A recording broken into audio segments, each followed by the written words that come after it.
Good morning, everyone. Thank you to Shona and Sudeep for organizing such an amazing meeting every year. I look forward to this meeting, and I think the meeting has taken its own journey now. We actually asked them what the date is before we planned the whole year's travel.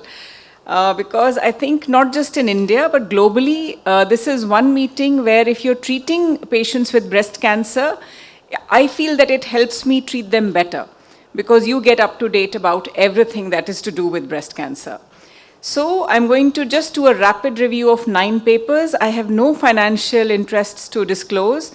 I'm proud of all of this that I'm part of. I'm founding member of Comprehensive Breast Collaborative Society, which we have recently started with Shona, Selvi, and there are 7 of us who've started this. So moving on to the first 3 papers, which are to do with liquid biopsy.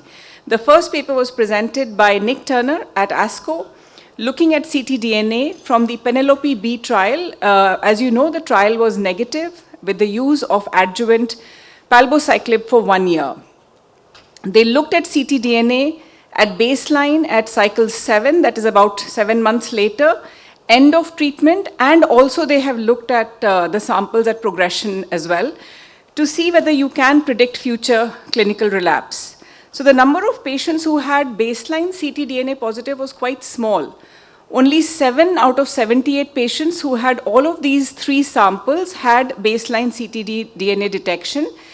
And as expected, as we've seen in colon cancer and quite a few other cancers, the baseline ctDNA detection was prognostic for invasive disease-free survival and distant disease-free survival as well. And if you look at the ctDNA dynamics, if the patients had undetected throughout the journey, the adjuvant journey, they did better. Again, this is nothing new. So detection of ctDNA following neoadjuvant chemo surgery and on endocrine therapy does predict for relapse. But I think the key thing to remember is that it does predict, but even if you see the ctDNA in the blood when you do the test, which is being done, I feel it should not be done outside of a clinical trial. We don't know what to do with it. Whether if you do imaging, the patient's imaging is negative. So today also for all cancers, including colon cancer, we don't know that should it lead to a change in treatment plan. Also, this study showed that there was higher sensitivity for relapses within 12 months. The analysis was limited by follow-up. The second study is looking at overall survival with CTC-driven choice of therapy in metastatic breast patients with breast cancer. And we presented this study last year, choosing between chemo and endocrine therapy in ER-positive, HER2-negative patients. So this study looked at clinician versus CTC-based choice, and there were some randomizations for CTC-driven choice arm. If they had a low CTC count, they received endocrine therapy, high CTC count, chemotherapy, and same for clinical choice as well. So this was clear. But in a quarter of patients who were clinically low risk and had a high CTC count, this study showed that it predicted for progression-free survival and overall survival. Major overall survival benefit with chemotherapy, patients who had a CTC high. And the follow-up was presented in JCO, I think a couple of months ago. 40% patients have a discrepant, where they have clinically low risk, CTC high or clin high, CTC low. So in those patients, the authors felt, and as the data shows, that maybe the CTC count is better. But again, these markers have not been validated prospectively for guiding treatment choice. This was designed before the CDK4/6 inhibitors became standard of care. And I think the dilemma between endocrine and chemo remains after patients progress on CDK4/6 inhibitor. But I think we are slightly more wiser now. And we know that in some patients, we can start them only on AI therapy and maybe add CDK4/6 inhibitors later. Now, the next 3 papers are looking at the prognostic, this is the last paper on ctDNA, looking at the prognostic value of this across 4 common cancer types. I'll only focus on breast cancer. There were 402 patients across 800 clinics in USA. This study was designed, funded, and written by Foundation Medicine and Flatiron Health, owned by Roche. So what they showed was that the ctDNA tumor fraction more than 10% was prognostic based on all these patients. The study was retrospective. There was a huge patient selection bias. The clinicians had to have sent that test. Availability of tumor fraction was the entry requirement, so there's a potential bias there as well. And the optimal cutoff point, I don't think we still know that, what it is. So this study, again, very interesting. Most of our patients ask in the clinic, what is my risk of developing the breast cancer on the other side? So this looked at patients who we know about BRCA1 and 2, that yes, there is a high risk, but this looked at ATM, CHEK2, and PALB2 as well. And so it's not very well defined in these pathogenic variants. We know that there is an increased breast cancer risk for all of these mutations. But in this study, they looked at, from the carriers study, which was a population-based trial, more than 65,000 women took part in it. They chose 15,000 women who were treated for ipsilateral surgery for breast cancer. And what they showed was, they looked at the menopausal status of these ladies as well, and they showed that the contralateral breast cancer risk differed based on the menopausal status and was significantly higher as expected in BRCA1 and 2. So if you look at the premenopausal ladies, significantly higher risk of contralateral breast cancer, BRCA1 and 2. Also in CHEK2, especially this variant, C1100 del C. And for PALB2, the risk was higher in ER negative, not in ER positive. This was not so significant in ladies who were postmenopausal. So BRCA1, 2, CHEK2, there is a more than twofold increased risk. PALB ATM, the contralateral breast cancer risk was not increased, and PALB2 only for ER negative. So the number of events in this study was quite small, and also there was lack of treatment data available.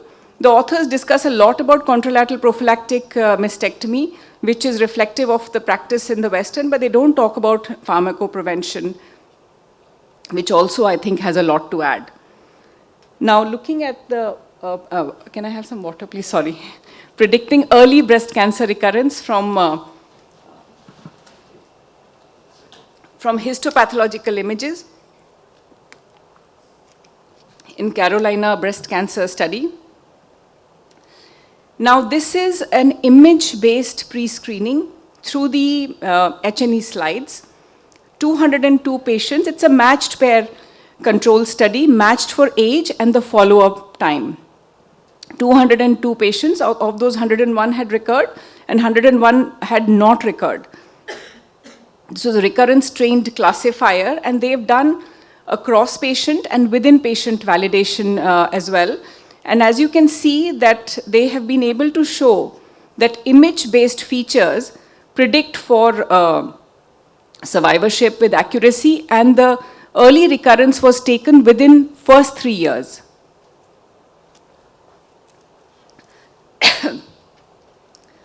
So the downside was that it was a self-reported recurrence or telephonic follow-up.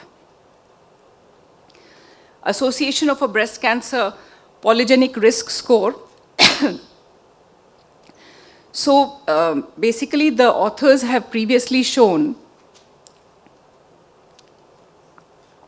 that polygenic risk score with 313 common genetic variants was associated with increased risk of breast cancer and contralateral breast cancer. In this study, so they looked at about almost 98,000 women from European ancestry and Asian, and 683 from MINDAC trial. Sorry. Higher score was associated with a favorable tumor characteristics, but not with improvement in survival. Again, I think this is another study which shows that this has no role in clinical management. But I think because it is associated with increased risk of breast cancer, may help in modeling effective screening programs.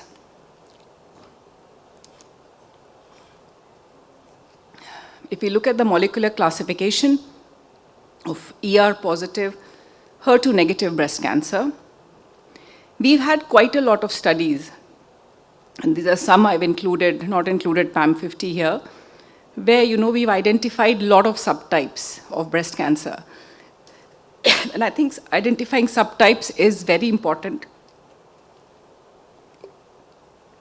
especially if we are able to find the target against which we have a treatment.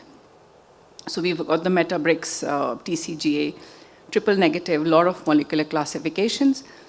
But this is unique that in 351 women who were ER positive, HER2 negative, they looked at NGS, which is both DNA and RNA based, metabolomics and proteomics, identified 4 subtypes: canonical, immunogenic, proliferative, and RTK driven. Against all of these, we have some treatment strategy. So I think there is potential here, and we need to look at more data for this. So advantages is digital pathology, but we know that how expensive it is to set up digital pathology in a center.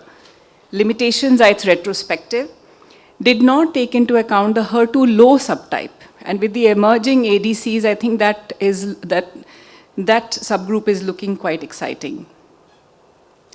2 papers on HRD. I think our gynae oncology colleagues know a lot about HRD, but this is now coming into breast cancer as well.